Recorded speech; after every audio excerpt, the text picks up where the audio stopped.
your tutor and guide, Dr. Manoj People. Today, we are going to discuss the simple future tense or future indefinite tense. जब हम future indefinite के Hindi sentences की बात करते हैं, तो इन sentences के end में जो action होता है, जो काम होता है, वो गा, गे, गी, रहेगा, खाएगा, आएगा, जाएगा, करेगा, इस प्रकार के वाक्यांश से एंड होता है। अब हम बात करते हैं इंग्लिश सेंटेंस के स्ट्रक्चर की। जो इंग्लिश सेंटेंसेस होते हैं उसमें जो अफर्मेटिव सेंटेंस होता है उसमें सब्जेक्ट लगाते हैं, शैल और विल में से एक हेल्पिंग वर्ब आती है, वर्ब की फर्स्ट फॉर्म के साथ ऑब्जेक्ट आ जाता है और एडवर्ब वगैरह जो भी हमें ऐड करना होता है वो ऐड कर देते हैं। याद रखिए, जनरली शैल का यूज आई और वी के साथ और विल का यूज अदर सब्जेक्ट के साथ होता है। लेकिन हम जब बात करते हैं प्रॉमिस यानी वादे की, थ्रेट यानी कि धमकी की, डिटर्मिनेशन यानी कि दृढ़ निश्चय की, या इंटेंशन या इरादे की, तो एक क्रम बदल जाता है। फिर आईवी के साथ विल और बाकी सबके साथ शैल का यूज करते हैं। यदि हम नेगेटिव सेंटेंसेस की बात करते हैं तो सब्जेक्ट के बाद शैल और विल में से एक हेल्पिंग वर्ब होगी, नोट लगेगा, फर्स्ट फॉर्म के बाद ऑब्जेक्ट आ जाएगा। जब हम इंटरोगेटिव सेंटेंसेस की बात करते हैं तो शैल और विल को सब्जेक्ट से पहले रख दिया जाएगा, सब्जेक्ट के बाद फर्स्ट फॉर्म प्लस ऑब्जेक्ट आएगा, एडवर्ब वगैरह जो भी ऐड करनी होगी वो करते हुए सेंटेंस के एंड में क्वेश्चन मार्क आ जाएगा। यदि क्वेश्चन WH वर्ड से शुरू होना हो तो सबसे पहले उस WH वर्ड को रखेंगे, शैल और विल को सब्जेक्ट से पहले रखेंगे, सब्जेक्ट के बाद और एडवर्ब वगैरह जो भी ऐड करना होगा वो करते हुए सेंटेंस के एंड में क्वेश्चन मार्क लगा देंगे। अब देखिए यूजेस की बात करें। फ्यूचर इंडेफिनिट टेंस और the simple future tense is used to express, उसका यूज क्या दिखाने के लिए किया जाता है? नंबर 1 देखिएगा, पॉसिबल फ्यूचर हैबिचुअल एक्शंस, वो हैबिचुअल एक्शंस जो फ्यूचर में पॉसिबली हो सकते हैं। The speakers advice, suggestion, opinion etcetera. Speaker बोलने वाला है, उसका सलाह है, सुझाव है या ओपिनियन क्या है अबाउट समवन्स फ्यूचर, किसी के भविष्य के बारे में, उसे भी इसी टेंस से दिखाया जाता है। इन सिंपल कंडीशनल सेंटेंसेस, जो सिंपल कंडीशनल सेंटेंस होते हैं उसमें कंडीशन को प्रेजेंट इंडेफिनिट में और उसके रिजल्ट को फ्यूचर इंडेफिनिट में दिखाया जाता है। अब देखिएगा आइडेंटिफिकेशन मार्क्स, वो मार्क्स जिन्हें देखकर अंदाजा हो जाता है कि सेंटेंस फ्यूचर इंडेफिनिट का है। Tomorrow, next plus time means next week, next month, next year etcetera. In future यह आ जाता है या कोई भी future. We are living in 2021, but if you talk about any future time regarding 2022, 23, 25 etc., then we should use future indefinite tense or simple future tense. Now let's see some examples. I blank space a car next week. Next week identification mark of future indefinite.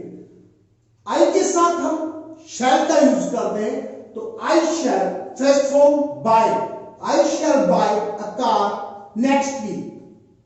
Next, I blank space you unless you write to me, और use करना है not reply का। देखिए, जब भी आपको दो sentence unless से, अनटिल से या वेन से जुड़े हुए मिले और उनके बाद वाले पार्ट में प्रेजेंट इंडेफिनिट हो तो दूसरे पार्ट में फ्यूचर इंडेफिनिट आता है। I blank space you unless you write to me. unless के बाद देखिए राइट फर्स्ट फॉर्म है प्रेजेंट इंडेफिनिट, दूसरे पार्ट में आप फ्यूचर इंडेफिनिट करेंगे, आई के साथ आप शैल का यूज करेंगे, not reply. I shall not reply you, मैं आपको जवाब नहीं दूंगा unless you write to me, जब तक आप मुझे लिखते नहीं है।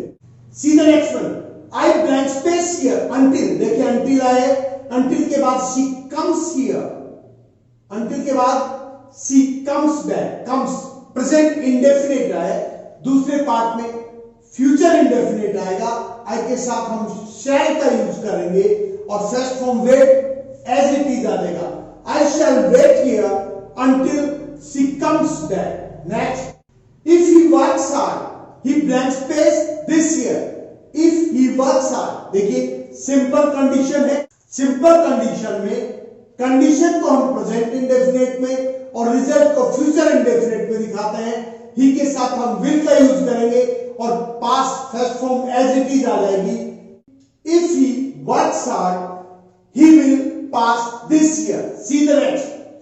Our class blank space a match next Sunday. देखिए next प्लस टाइम है, फ्यूचर इंडेफिनिट का आइडेंटिफिकेशन मार्क है।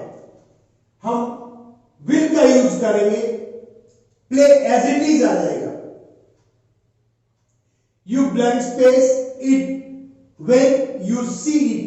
देखिए when के बाद see फर्स्ट फॉर्म है प्रेजेंट इंडेफिनिट। दूसरे पार्ट में आपको फ्यूचर इंडेफिनिट का यूज करना पड़ेगा। यू के साथ हम विल का यूज करेंगे और बिलीव एज इट इज आ जाएगा। You will believe it when you see it. C the next. I blank space 10:30 train tomorrow. Tomorrow है, ये फ्यूचर इंडेफिनिट का आइडेंटिफिकेशन मार्क है। हम आई के साथ शैल का यूज करेंगे और कैच फर्स्ट फॉर्म है, वो एज इट इज आ जाएगा।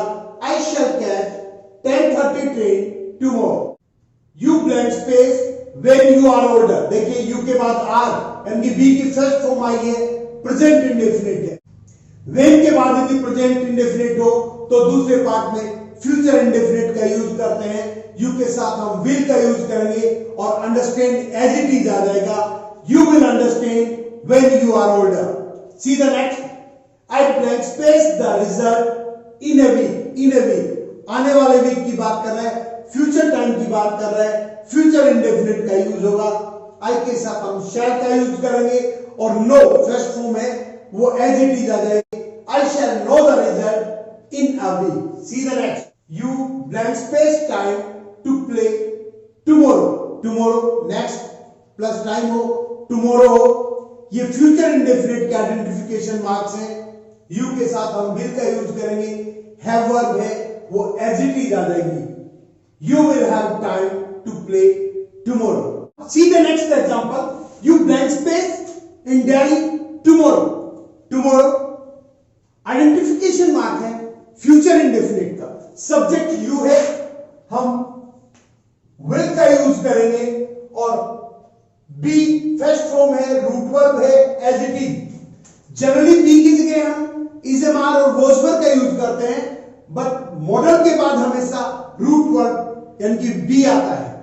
See the next one. It blank space if you don't help. If के बाद देखिए डोंट आया है, प्रेजेंट इंडेफिनिट। इसका मतलब है सिंपल कंडीशन है और मैंने बताया था कि सिंपल कंडीशन में जो कंडीशन होती है वो प्रेजेंट इंडेफिनिट में दिखाई जाती है, जबकि जो रिजल्ट होता है वो फ्यूचर इंडेफिनिट में आता है। इट के साथ विल का यूज होगा, ब्रैकेट में दिया है not matter, as it is आ जाएगा। It will not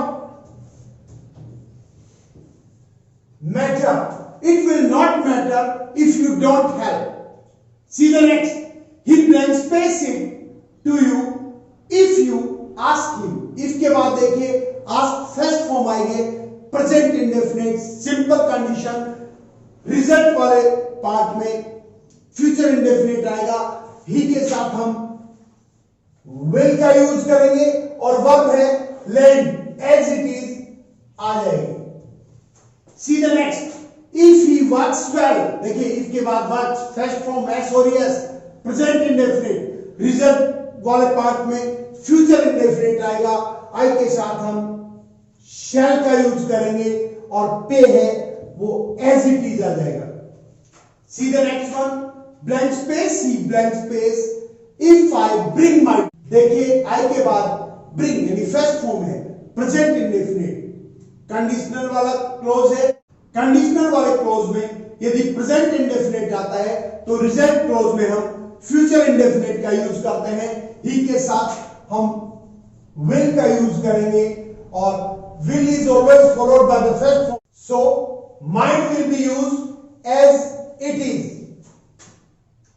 I hope, याद रखिए होप हमेशा फ्यूचर के बारे में आ जाती है, तो होप और थिंक वाले सेंटेंस में जनरली फ्यूचर इंडेफिनिट का ही यूज होता है।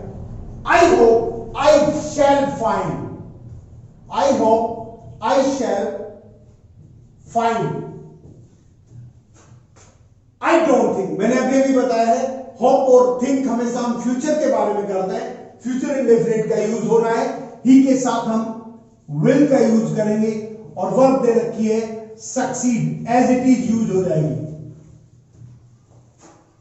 See the next, blank space see not blank space tomorrow, tomorrow future indefinite का आइडेंटिफिकेशन मार्क है, हम ही के साथ विल का यूज करेंगे और first form as it is आ जाएगी come. See the next, we blank space a new car next week, next plus time है, इसका मतलब फ्यूचर इंडेफिनिट है, वी के साथ हम शैल का यूज करेंगे और वर्ब दे रखी है बाय, एज इट इज आ जाएगी। See the last one, Ritu blank space a new house in near future, यदि हम नियर फ्यूचर की बात करते हैं या इन फ्यूचर की बात करते हैं तो भी हम फ्यूचर इंडेफिनिट का यूज करते हैं, रितु के साथ हम विल का यूज करेंगे और बिल्ड एज इट इज आ जाएगा, Ritu will build a new house in the near future. Students, आशा है आपको समझ आ गया होगा कि फ्यूचर इंडेफिनिट को आप कैसे आइडेंटिफाई करें, कैसे उसकी हेल्प से आप करेक्ट फॉर्म में ब्लैंक स्पेस फिल करें। यदि आपको वीडियो अच्छा लगा हो तो इसे लाइक करें, अपने फ्रेंड्स के साथ शेयर करें और अभी तक यदि आपने मेरे चैनल को सब्सक्राइब नहीं किया है तो प्लीज इसे सब्सक्राइब करें, क्योंकि आपका सपोर्ट ही मेरी ताकत है। Thank you.